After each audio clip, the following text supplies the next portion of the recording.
వాళ్ళే పెట్టుకెళ్ళాము. నెలలోపు అయిపోతామా చేస్తే అక్కడ ఇస్తాం, అది వేరే కొననిస్తాం. కొంచెం మాకు బాధిస్తామా చేసి పెట్టాలి.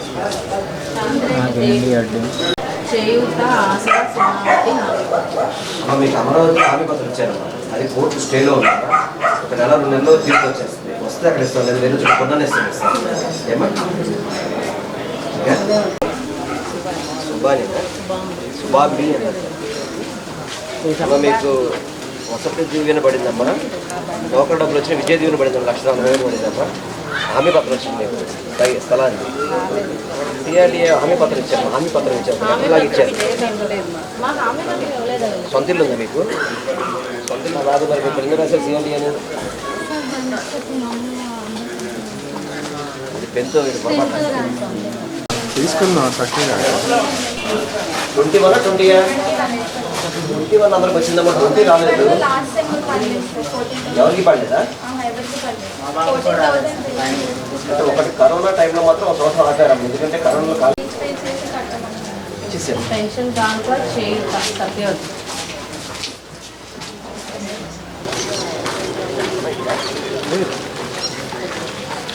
వాలంటీర్ ఇచ్చారా?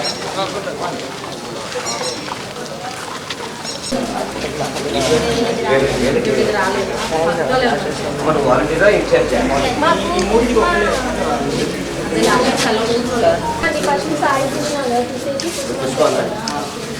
అంటే మీరు అంతమంది అత్తయ్య గారు ఒక్కళ్ళే ఉంటారు.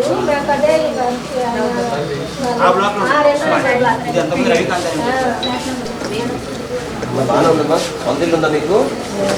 మరి ఇల్లు పెట్టలేదు బాబు. ఇల్లు పెట్టండి. ఇల్లు లేదు, వాళ్ళు ఇల్లు రాలేదంతా. ఇల్లు లేదంటే ఇల్లు లేదు.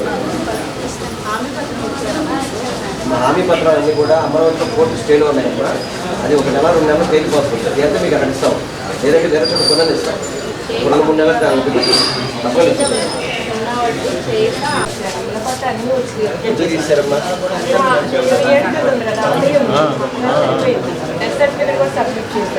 సరే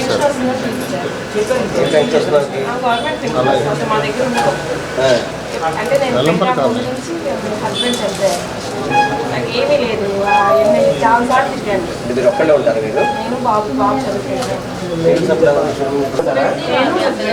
మీ హస్బెండ్ రాదమ్మా పెన్షన్? హస్బెండ్ చనిపోయి నాకు మామూలుగా 2,000 సెంటర్. మామూలు పెన్షన్ అయితే వస్తుంది. మామూలు పెన్షన్ అయితే వస్తుంది. వైట్ కార్డు అయితే ఆపారు. వైట్ కార్డు మరి ఎందుకు ఆపారో మరి వాలంటీర్ లేదు. కొత్త రైస్ కార్డు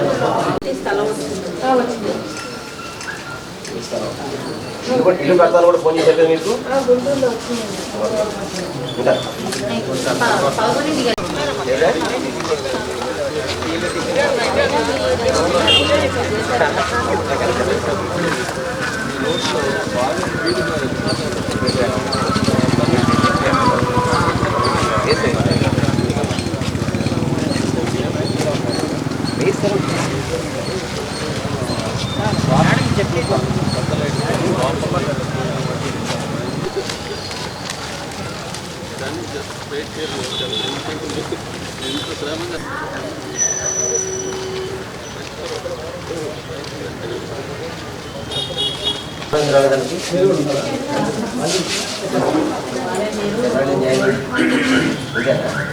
ఇంతకుముందు వాళ్ళని పెట్టలేదమ్మా. హామీ పత్రమా కోర్టు స్టేలో ఉందమ్మా. అది 1 నెల 2 నెలలు తేలిపోతుంది. దేవత అక్కడ ఇస్తాను, అది వేరే కొన్నాను ఇస్తాం. మీకు గ్యారంటీ పని.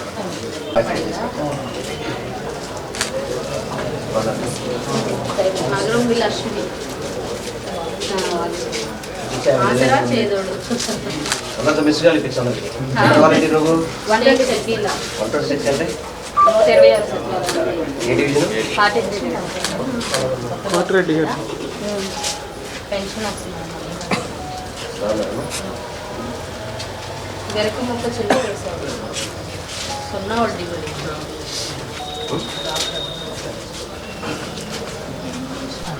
రైతు భరోసా పెన్షన్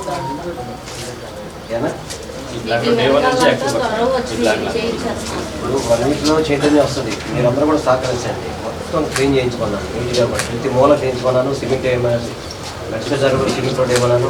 ఎంత చోట్ల బ్రిక్స్ ఏమని చెప్పాను. ఇట్లా ఖాళీ ప్లేస్ అన్నీ కూడా చక్కగా లెవెల్ చేసి ఇచ్చేస్తారు. మళ్ళీ ఉన్నాయమ్మా, నెల 2 నెలలు తేలిపోతుంది. చేస్తే అక్కడ ఇస్తున్నారు, వేరే చోటు కొరని ఇస్తాను మీకు సైకిల్. 2 నెలలు కరోనా కోర్టులు సెలవు ఉన్నాయి కదమ్మా, ఇప్పుడు ఓపెన్ అయినాయి. ఎక్కడ మీరు ఉండేది?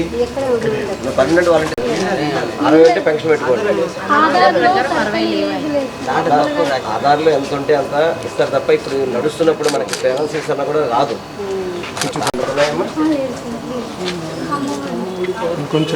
మల్లేశ్వరరావు అమౌంట్ ఎందుకు రాలేదమ్మా? నీ బ్యాంక్ది ఆధార్తో లింక్ చేయాలి. ఎప్పుడు చేసావు? ఇప్పుడు పడుతుంది, ఇది కూడా పడుతుంది మేడం. ఇది చూడండి, బాగున్నాయి సార్.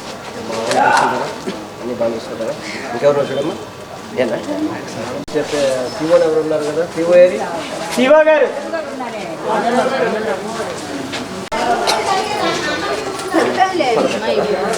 తల్లి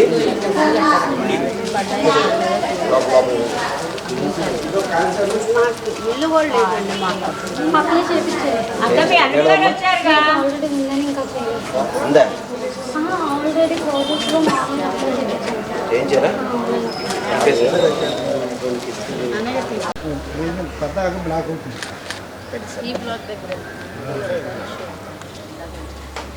పెడతాను మేడం. మొబైల్ ఇప్పుడు మన పార్క్ చేసింది 1 వీక్లో బుకింగ్ చేయకపోతే కాంటాక్ట్ మార్చాలి. చంద్రబాబు ఏం చేశాడు?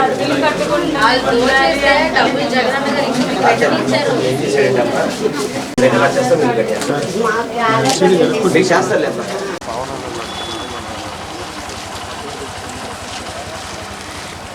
పెట్టేశారు. లోపల మీదే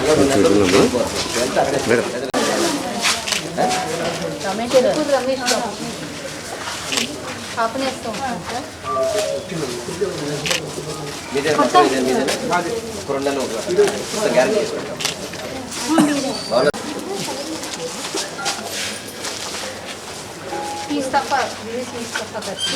దివ్య గారు ఎవరమ్మా?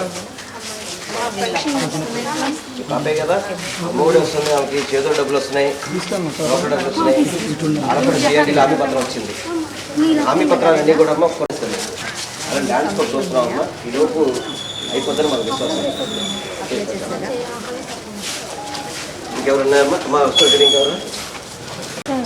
వాళ్ళ బాబుకి మ్యారేజ్ అయితే కానీ ఆయన తీయడానికి ఉండదు కదా. ఐటీ రేట్ ఉంటే రాదండి. చదువులు దాటి ఇట్లా ఉండకూడదు, 300 యూనిట్లు కరెక్ట్ దాటకూడదు. ఇవన్నీ నామ్స్ ఉన్నాయి. మన నామ్స్ ప్రకారం ఉండాలి. మీ అబ్బాయి పెళ్ళి అవ్వకపోతే పెళ్ళి అయిన తర్వాత చింత కమలమ్మ గారు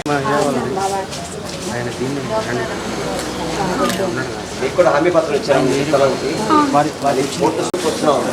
అక్కడ అది అవ్వకపోతే అన్నీ తీసుకుంటాం. అది ఎందుకంటే బాబు ఐటీ రేట్ స్టార్ట్ పెన్షన్ వస్తుంది, డబ్బులు వస్తుంది. అన్నీ బాగున్నాయి సార్.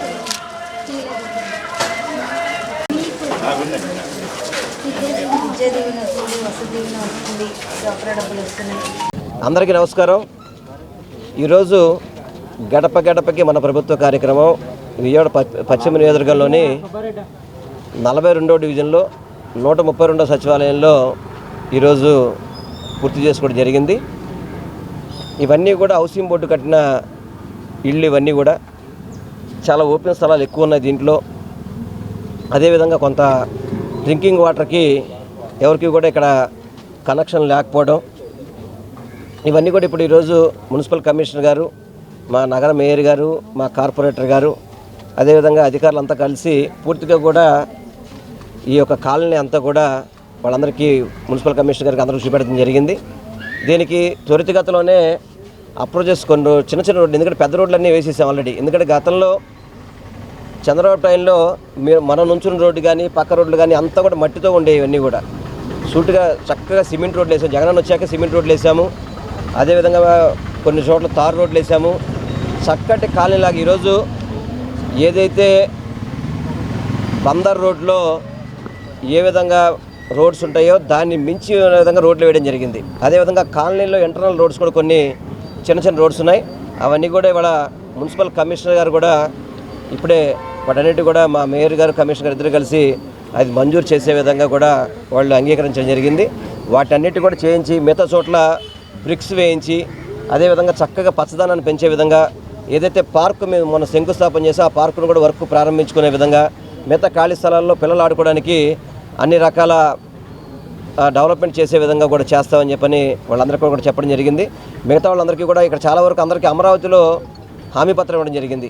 వాటిని త్వరితగతిలోనే కోర్టు స్టే అయిపోతుంది, మన కోర్టులో ప్రభుత్వం గెలుస్తుందని పూర్తి విశ్వాసం మాకుంది.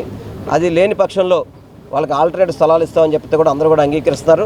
తప్పకుండా ఈ యొక్క ప్రోగ్రాం ద్వారా అభివృద్ధికి సంక్షేమానికి ఇది చక్కటి బాటగా ఉంటుందని చెప్పని కూడా తెలియపరచుకుంటే ఈ కార్యక్రమం వచ్చేసి అందరికీ కూడా పేరు పేరున ధన్యవాదాలు తెలియపరచుకుంటాను. నేను జరిగింది సార్ నిన్న 175 నియోజకవర్గాల్లో చేసిన కేటుగాళ్ళు పూటుగాళ్ళు అలాగే ముందస్తులు ఎన్నికలకి వెళ్లకుండా మీరు 5 సంవత్సరాలు పరిపాలించగలరా? మా నాయకుడు చర్చకు సిద్ధం అని చెప్పి అంటున్నారు. దీని మీద మీరు ఇప్పుడు నేను చెప్పేది ఒకటే, పవన్ కళ్యాణ్ పలానా చోట పోటీ చేస్తానని చెప్పే దమ్ము ధైర్యం ఉందా? 175 నియోజకవర్గాల్లో మా జనసేన నాయకులు కానీ జనసేన అభ్యర్థులు ఉన్నారని చెప్పే సత్తా ధైర్యం పవన్ కళ్యాణ్కి ఉందా? నాగబాబు గారు మాట్లాడుతుంటే ఎక్కడ చెప్తామండి, ఆయన కూడా మన పోటీ చేసి ఓడిపోయాడు. ఆయన కూడా జగన్మోహన్ రెడ్డి గారి మీద వ్యంగ్యాస్త్రాలు వేస్తుంటే జనాలు కూడా నవ్వుకుంటున్నారు. మొట్టమొదటిగా మీరు జనసేన పార్టీ అధ్యక్షుడికి అన్నయ్యగా 175 నియోజకవర్గాలు మేము పోటీ చేస్తాం, మా ముఖ్యమంత్రి అభ్యర్థి పవన్ కళ్యాణ్, మీకు ధైర్యం ఉంటే పోటీకి రండి అని చెప్పే ధైర్యం ఉండాలి ఎవరికైనా. కానీ అసలు ముందస్తు ఎన్నికలు ఎందుకు వెళ్ళాలండి? ప్రభుత్వం ప్రజలు మాకు 5 ఏళ్ళు ఉండమని ఇచ్చారు. ఈయన కూడా ముందస్తు వెళ్ళమని చెప్తానికి పోనీ ముందస్తు వచ్చిన వీళ్ళకి అభ్యర్థులు దొరికే పరిస్థితి ఉందా? విజయవాడలోనే 3 నియోజకవర్గాల్లో సరైన అభ్యర్థులకు ఇబ్బంది పడుతున్నారు. వాళ్ళు 22 మంది కార్పొరేటర్లు పెడితే ఒకడు కూడా గెలిచిన పరిస్థితి లేదు. వాళ్ళు కూడా జగన్మోహన్ రెడ్డి గారి గురించి మాట్లాడుతుంటే చాలా హాస్యాస్పదంగా ఉంది. వీళ్ళందరూ కూడా రాజకీయాల్లో, సినిమాల్లో బ్రహ్మానందం ఎలా కామెడీ యాక్టరు, రాజకీయాల్లో కూడా జనసేన పార్టీలోని పవన్ కళ్యాణ్ గారు, నాగబాబు గారిని దానికంటే పెద్ద కామెడీగా ఉన్నారని మాకు అర్థమవుతుంది. అందరికీ నమస్కారం.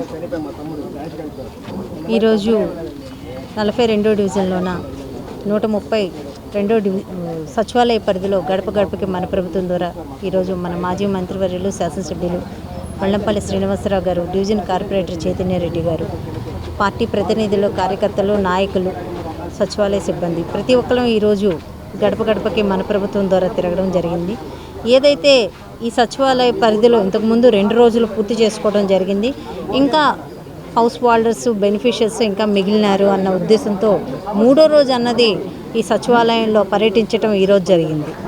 ఏదైతే ఇక్కడ మనకి హౌసింగ్ బోర్డు కాలనీ ఉందో, హౌసింగ్ బోర్డు కాలనీలో ఉన్న వాళ్ళకి కాస్త మంచినీటి సరఫరా కొంచెం ఇబ్బందిగా ఉంది, ఇన్నర్ రోడ్స్ కొంచెం ఇబ్బందిగా ఉన్నాయని లాస్ట్ ఈ డివిజన్ పర్యటనప్పుడు, ఈ సచివాలయ పర్యటనప్పుడు తెలియచేయడం జరిగింది. అందుకని ఈరోజు కమిషనర్ గారిని, విఎంసీ అధికారిని తీసుకొచ్చి ఈరోజు మొత్తం ఈ హౌసింగ్ బోర్డు కాలనీలో ఏ అయితే ఇష్యూస్ ఉన్నాయో అవన్నీ పరిశీలించడం జరిగింది. త్వరితగతిలోనే ఇవన్నీ వాళ్ళకి షార్ట్అవుట్ చేసి ప్రతి ఒక్క ప్రాబ్లమ్ని సాల్వ్ చేస్తామని తెలియజేయడం జరిగింది. త్వరితగతిలోనే ఈ ప్రాబ్లమ్స్ అన్నీ సాల్వ్ చేసి ఇక్కడ విజయవాడ నగరంలో అభివృద్ధి సంక్షేమం ఈరోజు చాలా చక్కగా జరుగుతుంది అని తెలియజేసుకుంటున్నాను. నమస్తే. కార్పొరేషన్ పరిధిగా ఏమేమి టర్మ్స్ ఉన్నాయి, ఎలాగ మేడం ప్రజలకి? ఈ వినాయక చవితి గురించి అనవసరమైన మాటలు, పనికిమాలిన మాటలు, అంటే వాళ్ళకి ఇంకా ఇష్యూస్ ఏమి దొరకట్లా. ఎవరి మీద ఎలా మాట్లాడాలి, ఎవరి మీద ఎలా బురద జల్లాలన్నది ఇష్యూస్ ఏమి దొరకట్లా. ఇది దేవుడు కార్యక్రమాన్ని కూడా ఒక ఇష్యూని చేసి దీన్ని ఏదో పనికిమాలిన ప్రచారాలు చేసి ఒకళ్ళు ఎక్కడైనా ఒక ఆఫీసర్ కూర్చొని దీనికి ఇంత కట్టండి, దీనికి ఇంత కట్టండి అని ఎక్కడైనా తెలియచేయడం జరిగిందా?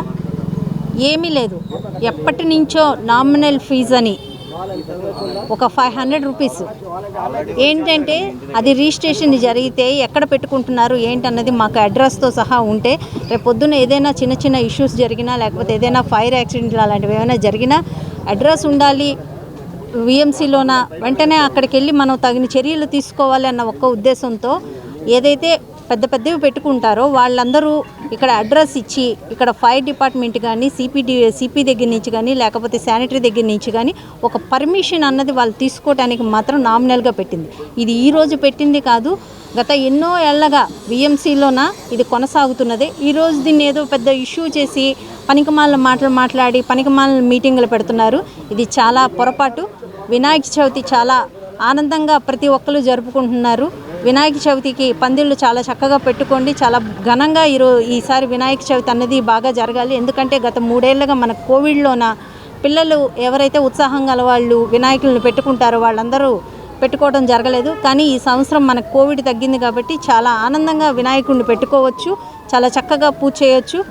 మన రాష్ట్రం ఇంతే చక్కగా పరిపాలన సాగాలని, ఆ వినాయక పందిళ్ళు అన్నిటి దగ్గర గవర్నమెంట్ చక్కగా కొనసాగాలని కోరుకుంటున్నాను. అందరికీ నమస్కారం. ఈరోజు గడప గడపకి మన ప్రభుత్వం కార్యక్రమంలో భాగంగా 42వ డివిజన్లోని 132వ సచివాలయం పరిధిలో సీనన్న అలాగే మేయర్ గారు పర్యటించడం జరిగింది. మరి ఈరోజు గతంలో ఎప్పుడూ లేనటువంటి విధంగా మనం ఇప్పుడు నిల్చున్న రోడ్డు గత ప్రభుత్వం కార్పొరేటర్ని ఎన్నిసార్లు అభ్యర్థించినా సరే పట్టించుకోకపోగా వెల్లంపల్లి శ్రీనివాసరావు గారు ఎమ్మెల్యే గారు అవగానే శాంక్షన్ చేయించి ఈ రోడ్డు వేయించడం జరిగింది. అలాగే ప్రతి బ్లాక్కి కూడా చక్కటి కామన్ ఏరియాస్ ఉన్నాయి, వాటన్నిటిని కూడా క్లీన్ చేయించి పార్కులు తయారయ్యే విధంగా చేయాలని చెప్పేసి ఈరోజు కమిషనర్ గారికి అలాగే అధికారులందరికీ కూడా ఎమ్మెల్యే గారు సూచించడం జరిగింది. మరి ప్రతి బ్లాక్ మధ్యలో ఉన్నటువంటి కామన్ ఏరియాస్లో మంచి ఫైబర్ బ్లాక్స్ వేయించి చుట్టూతో గ్రీనరీ అంతా కూడా నాటించి వెల్లంపల్లి కాలనీని ఒక మోడల్ కాలనీగా తీర్చిదిద్దుతానని చెప్పేసి ఈరోజు మన ఎమ్మెల్యే గారు కాలనీ వాసులందరికీ కూడా మాట ఇవ్వడం నిజంగా చాలా హర్షించదగ్గ విషయం. ఎప్పటి నుంచో డెవలప్మెంట్కి నోచుకున్నటువంటి కాలనీని త్వరితగతిన మంచి మోడల్ కాలనీగా తయారు చేసుకొని మరి ప్రజలందరికీ కూడా అందుబాటులోకి తీసుకొస్తామని తెలియజేసుకుంటూ, మరి ఎటువంటి సమస్యలు ఉన్నా సరే కాలనీ తరఫున ప్రజలు వచ్చి ఆ సమస్య చెప్పుకుంటే వీలైనంత త్వరగా తీర్చడానికి ప్రయత్నిస్తామని చెప్పేసి, అలాగే ఏవైతే కొన్ని టెక్నికల్ ఇష్యూస్ అలా రైస్ కార్డ్స్ అన్నీ లేకపోతే ఇంకేమైనా ప్రాబ్లమ్స్ చెప్పారో వాటన్నిటిని కూడా నోట్ చేసుకోవడం జరిగింది. అవి కూడా గ్రీవెన్స్ రైజ్ చేసి వీలైనంత త్వరగా వాటిని శాంక్షన్ చేయించే విధంగా మంత్రి గారు చొరవలు తీసుకుంటారని చెప్పేసి తెలియజేసుకుంటూ కృతజ్ఞతలు తెలియజేసుకుంటాం.